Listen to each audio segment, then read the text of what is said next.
Film की शुरुआत एक सुनसान फार्म हाउस से होती है जो रात की रहस्यमय खामोशी में कहीं खोया हुआ लगता है। दूर एक तेज नीली रोशनी अचानक आसमान को चीरती है, मानो कोई परछाई जमीन पर उतरी हो। अगली सुबह एक किसान अपने खेत की तबाही देखकर चौंक जाता है। वो गुस्से में अपने 3 बेटों को बुलाता है और उन्हें खेत की रखवाली का काम सौंपता है। गांव में सबका मानना है कि उसका छोटा बेटा जॉन सबसे निकम्मा और आलसी है, लेकिन अंधेरे में जो छुपा है वो इस सोच को बदलने वाला है। जॉन के बड़े भाइयों ने उसकी सरलता का फायदा उठाते हुए उसे अकेले खेत की निगरानी में लगा दिया। जॉन चुपचाप मान गया और पहरे की तैयारी करने लगा। रात के सन्नाटे में उसे अचानक कुछ अजीब सुनाई दिया। जैसे ही वो पलटा, उसके सामने एक चमचमाता सफेद घोड़ा खड़ा था। हैरानी से भरा जॉन उसे पकड़ने की कोशिश करता है और एक रस्सी से बांधने की सोचता है। जैसे ही रस्सी डालता है, घोड़ा भागने लगता है, मगर जॉन हार नहीं मानता। रस्सी कसकर थामे रहता है और इसी पकड़ के साथ वो धीरे धीरे घोड़े के साथ घसीटता चला जाता है। तेज भागते घोड़े का संतुलन बिगड़ता है और वो कीचड़ में गिर पड़ता है। जॉन बिना देर किए उसकी मदद करता है और उसे बाहर निकालता है। उसी पल घोड़े की भीगी आंखें उसे कुछ कह जाती हैं। जॉन के मन में अपराध बोध जागता है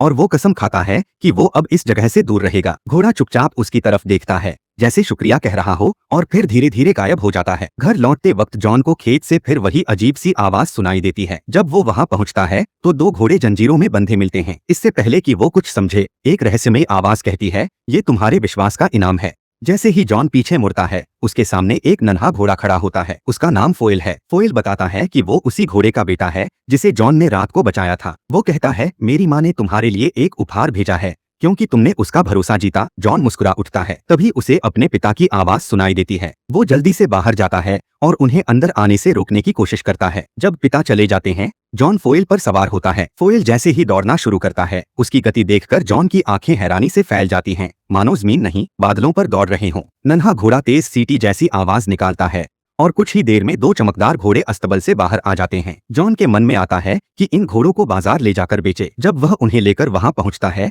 तो लोग देखते ही रह जाते हैं। इतनी सुंदर और दमदार काया वाले घोड़े किसी ने पहले नहीं देखे थे। भीड़ में कई लोग उनसे कीमत पूछते हैं। फोइल धीरे से सुझाव देता है कि उन्हें पास के बूढ़े व्यापारी को बेच देना चाहिए, मगर जॉन का इरादा बड़ा था। वह चाहता था कि ये घोड़े राजा के पास जाएं। जब राजा वहां आता है तो उनकी भव्यता से मोहित हो जाता है, लेकिन उसके मंत्री को शक होता है, कहीं ये घोड़े चुराए तो नहीं। राजा जॉन की सच्चाई और सादगी का फायदा उठाता है। वो बिना कुछ चुकाए दोनों घोड़े अपने महल ले जाता है। जब जॉन धीरे से भुगतान की बात करता है तो राजा अनसुनाकर चुपचाप निकल जाता है। लौटते वक्त फोइल गुस्से में कहता है, मैंने पहले ही कहा था, उन्हें उस बूढ़े व्यापारी को बेचना चाहिए था। जॉन निराश हो जाता है। फोइल उसकी उदासी देखकर फिर से सीटी बजाता है। तभी दोनों घोड़े झटके से वापस दौड़कर जॉन के पास आ जाते हैं। उधर राजा की सवारी उन्हीं घोड़ों की वजह से पलट जाती है और वो आटे के बोरों में गिरता है। सारा महल हंस पड़ता है, पर राजा कुछ कह नहीं पाता। इस बार राजा खुद जॉन के पास आता है और घोड़ों की कीमत पूछता है। जॉन बिना झिझक एक बड़ी रकम बता देता है। राजा सोच में पड़ जाता है। उसके दरबारी सलाह देते हैं कि बेहतर होगा जॉन को दरबार में ही काम पर रख लिया जाए, कम से कम वो नजरों के नीचे रहेगा। राजा मान जाता है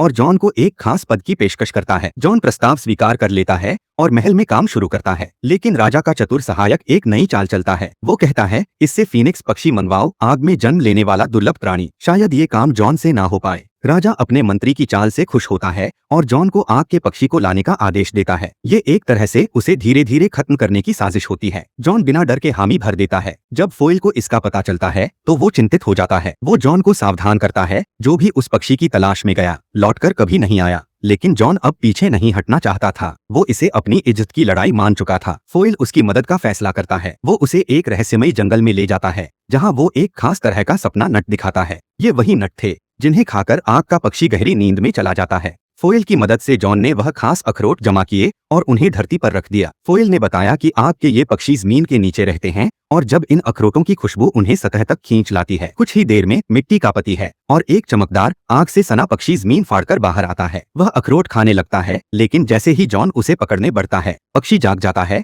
और गुस्से में पीछे दौड़ पड़ता है। उसकी तेज गर्मी से पूरा द्वीप जलने लगता है। आग की लपटें सब तरफ फैल जाती हैं। पक्षी उन्हें पकड़ लेता है, लेकिन जॉन आखिरी सपना अखरोट उसकी चोंच के सामने फेंक देता है और सब थम जाता है। जैसे ही आग का पक्षी आखिरी नट खाता है, उसकी पलकों पर बोझ उतरता है और वो बेहोश हो जाता है। अगली सुबह जब उसकी आंख खुलती है तो वो खुद को नटों की महक में बंधा महसूस करता है। जॉन जब उसे देखता है तो उसकी आंखों में चमकते आंसू उसे विचलित कर देते हैं। जॉन का दिल पसीज जाता है और वो पक्षी को आजाद कर देता है। पक्षी उड़ने से पहले अपने जलते हुए पंखों में से एक पंख जॉन को भेंट में देता है। फोयल चिंतित होता है, कहता है राजा अब तुम्हें कभी माफ नहीं करेगा। लेकिन जॉन निश्चिंत रहता है। वो सोचता है यही पंख सबूत बनेगा। मगर जब वो राजा के दरबार में पहुंचता है तो राजा उसकी एक नहीं सुनता। अगली सुबह जॉन को सजा देने के लिए मैदान में लाया गया। उसने आखिरी उम्मीद से पंख दिखाया, लेकिन अब उसमें पहले जैसी चमक नहीं थी। राजा ने क्रोधित होकर उसकी मौत का हुक्म दे दिया। तभी आसमान से आग का पक्षी तेज रोशनी के साथ प्रकट हुआ। भीड़ सन्न रह गई और हर कोई समझ गया कि जॉन ने झूठ नहीं कहा था। मजबूर होकर राजा ने सजा टाल दी और जॉन को दरबार में ऊंचा पद दे दिया। मगर राजा के भीतर जलन और भी बढ़ गई। उसने मंत्री से कहा, कुछ ऐसा सोचो जो इसे असंभव लगे। काफी सोच के बाद मंत्री ने योजना बनाई, जॉन को पहाड़ों से एक रहस्यमय राजकुमारी लाने भेजा जाए। मंत्री मुस्कुराकर कहता है, अगर जॉन नाकाम रहा तो खत्म हो जाएगा, और अगर राजकुमारी को लेकर लौट आया तो भी तुम्हारे लिए फायदेमंद होगा। तुम उससे विवाह कर सकते हो। राजा को ये योजना बेहद पसंद आती है। वो तुरंत जॉन को उस पहाड़ी राजकुमारी को लाने का आदेश देता है। लंबी यात्रा के बाद जॉन सार पहाड़ों तक पहुंचता है जहां राजकुमारी का किला है, लेकिन रास्ता पूरी तरह जमी हुई बर्फ से ढका होता है। कई हाथ मोटी परत जिसे पार करना नामुमकिन लगता है। तभी हवा में एक चमकदार पंख उड़ता हुआ आता है, वही अग्निपक्षी का। जैसे ही वो पंख बर्फ को छूता है, दीवार पिघलती है और रास्ता खुल जाता है। अचानक पहाड़ों में तेज बारिश हुई और एक भीषण बाढ़ आ गई। फोयल तेज बहाव में फिसल गया और लहरों में कहीं खो गया, जैसे कोई हिमपिंड चट्टानों से टूटकर गिरता है। जॉन दुखी दिल से अकेले महल तक पहुंचता है। अंदर पहुंचते ही वो देखता है कि वहां कई सुंदर युवतियां सोई हुई हैं और सभी बिल्कुल एक जैसी लगती हैं। असली राजकुमारी को पहचानना लगभग नामुमकिन था। तभी एक अग्निपक्षी का पंख उड़ते हुए आता है और एक लड़की के पास गिरता है। जॉन समझ जाता है यही असली राजकुमारी है। जब वो उसकी सूरत देखता है तो कुछ पल के लिए सब कुछ भूल जाता है। फिर धीरे से कहता है, तुमसे राजा विवाह करना चाहता है। राजकुमारी जॉन की बात सुनकर मुस्कुराती है, लेकिन ठंडे लहजे में कहती है, अगर तुम्हारा राजा इतना शक्तिशाली है तो उसे खुद आना चाहिए था। ये कहकर वह अचानक पहाड़ की चोटी से कूद जाती है। जॉन बिना एक पल गवाए उसके पीछे छलांग लगा देता है, अपनी जान की परवाह किए बिना। तभी फोयल हवा को चीरता हुआ आता है और दोनों को गिरने से पहले अपनी पीठ पर थाम लेता है। नीचे उतरते हुए वह जॉन की आंखों में कुछ बदलते भाव देखता है। राजकुमारी के लिए लगा। फोयल को अंदेशा हो जाता है कि अगर राजा को ये सब पता चला तो सब खतरे में पड़ सकते हैं। छुपकर ये सब सुन रही राजकुमारी भी सोच में पड़ जाती है, शायद जॉन उसे सच में भाने लगा है। जब जॉन राजकुमारी के साथ महल लौटता है तो सब उसकी सुंदरता देखकर हैरान रह जाते हैं। राजा भी कुछ पल के लिए स्तब्ध रह जाता है, लेकिन जैसे ही उसकी नजर जॉन पर पड़ती है उसका चेहरा सख्त हो जाता है। वो सोचता था जॉन अब तक मारा जा चुका होगा, मगर उसके सलाहकार उसे समझाते हैं कि राजकुमारी के आने से राज्य को लाभ होगा। राजा मान तो जाता है पर भीतर से असंतुष्ट है। अब जॉन की सराहना हो रही थी, लेकिन उसे ये सब बोझिल लगने लगा। वो राजकुमारी की फिक्र में एक रात चुपके से उससे मिलने जाता है, लेकिन कुछ कहने से पहले ही राजा के लोग उसे पकड़ लेते हैं। उधर राजा ने राजकुमारी को विवाह का प्रस्ताव दिया। वो मुस्कुराई और बोली, पहले मेरी दादी की अंगूठी लाकर दिखाओ। राजकुमारी बताती है कि उसकी दादी की अंगूठी समुद्र में खो चुकी है और वो तब तक शादी नहीं करेगी जब तक वो अंगूठी नहीं मिलती। ये सुनकर राजा बेचैन हो उठता है। तभी जॉन वहां आता है, लेकिन राजा उसे देखकर तिलमिला जाता है और गुस्से में गोली चला देता है। जॉन बच तो जाता है, लेकिन स्थिति गंभीर हो जाती है। वो फोयल से अंगूठी के बारे में पूछता है, पर फोयल भी अनजान होता है। फिर वो अपनी माँ से सलाह लेता है। उसकी माँ बताती है कि अंगूठी एक व्हेल के पेट में है, जो समुद्र के पास एक छोटे द्वीप के आसपास देखी गई थी। जॉन फोयल के साथ निकल पड़ता है, लेकिन रास्ते में पक्षियों के झुंड से टकराकर नीचे गिर जाता है और तभी उसे एहसास होता है वो व्हेल के बेहद करीब है। जॉन ने समुद्र की गहराई में भारी भरकम जंजीरें देखी, जिनमें एक विशाल व्हेल जकड़ी हुई थी। वो मुश्किल से हिल पा रही थी। जब जॉन सतह पर लौटा तो फोयल ने बताया कि उसकी माँ ने ही व्हेल तक उनकी खबर पहुंचाई थी। जॉन ने फिर पानी में उतरकर व्हेल से पूछा, तुम्हारे साथ ऐसा क्यों हुआ? व्हेल ने थकी हुई आवाज में कहा, मैंने गलती से कुछ जहाज निगल लिए थे,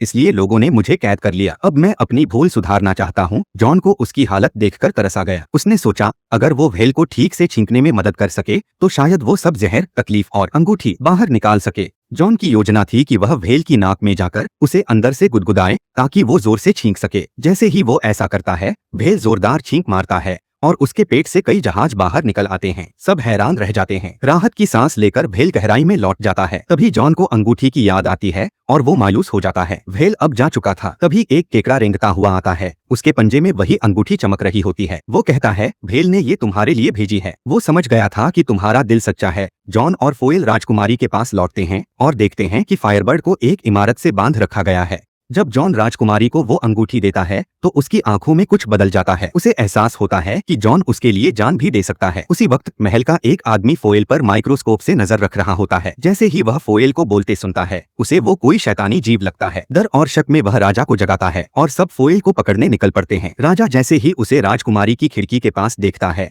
बिना सोचे गोली चला देता है। जॉन पूरी कोशिश करता है लेकिन फोएल को नहीं बचा पाता। उधर राजा घोषणा करता है कि जॉन राजकुमारी का अपहरण करता है और उसे दरबार से निकाल दिया जाता है। अब जॉन को सजा सुनाई जा चुकी थी। कुछ दिनों बाद उसकी फांसी तय थी। इस बीच राजकुमारी छुपकर फोएल से मिलती है। वो कहती है तुम्हारी वजह से जॉन खतरे में पड़ गया, लेकिन अब मुझे कुछ करना होगा। वो बताती है कि उसने राजा से शादी टालने के लिए एक तरकीब निकाली है। उसने राजा से कहा कि अगर वो 3 बर्तनों में नहाएगा तो फिर से जवान बन जाएगा। एक बर्तन में होगा गर्म पानी, दूसरे में ठंडा और तीसरे में खौलता दूध। राजा इस सुझाव पर झिझकता है। उसे बात तो लुभावनी लगती है लेकिन भीतर से उसे कुछ ठीक नहीं लगता। राजा का एक खास आदमी सुझाव देता है कि पहले इस नहाने की प्रक्रिया को जॉन पर आजमाया जाए। ये सुनकर राजकुमारी चिंतित हो जाती है लेकिन तुरंत फोएल को एक योजना बताती है जिससे जॉन की जान बच सकती है। वो कहती है पहले बर्तन में मेरी दादी की अंगूठी डाल दो, दूसरे में अग्नि पक्षी का पंख और तीसरे में जीवन मरण का फूल। इनसे जॉन सुरक्षित रहेगा। फोएल उससे पूछता है कि ये फूल कहाँ मिलेंगे। राजकुमारी बताती है ये फूल धरती के अंतिम कोने में खिलते हैं।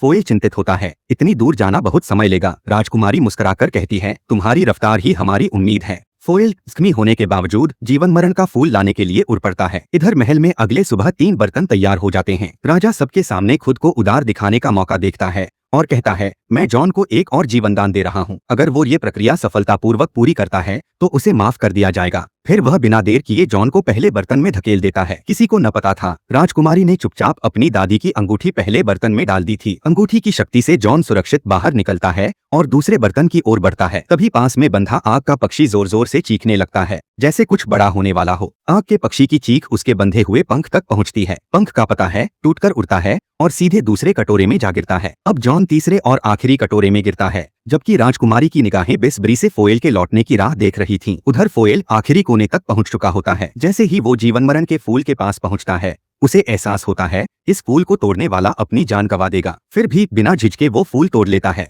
महल में सब मान लेते हैं कि जॉन अब नहीं बचा। दुखी होकर लोग जाने लगते हैं। तभी हवा में उड़ता हुआ फोएल आता है और फूल तीसरे कटोरे में डाल देता है। कुछ पल बाद जॉन उसमें से राजकुमार की तरह बाहर निकलता है। जब राजा ने देखा कि जॉन फिर से जवान और ताकतवर बनकर निकला है तो वो भी लालच में आकर पहले बर्तन में कूद पड़ा। लेकिन जवान होने के बजाय वह अचानक एक बुलबुले में कैद हो गया और फिर गायब हो गया जैसे वो कभी था ही नहीं। लोग खुशी से झूम उठे और जॉन को अपना नया राजा बना लिया। जॉन और राजकुमारी फोएल की तलाश में निकलते हैं। फोएल को लगता है कि अब उसका अंत करीब है मगर राजकुमारी मुस्कुराकर कहती है फूल ने तुम्हारी परीक्षा ली थी और तुम पास हो गए। आखिरी दृश्य में जॉन और राजकुमारी का विवाह हो रहा होता है और यही कहानी पूरी होती है।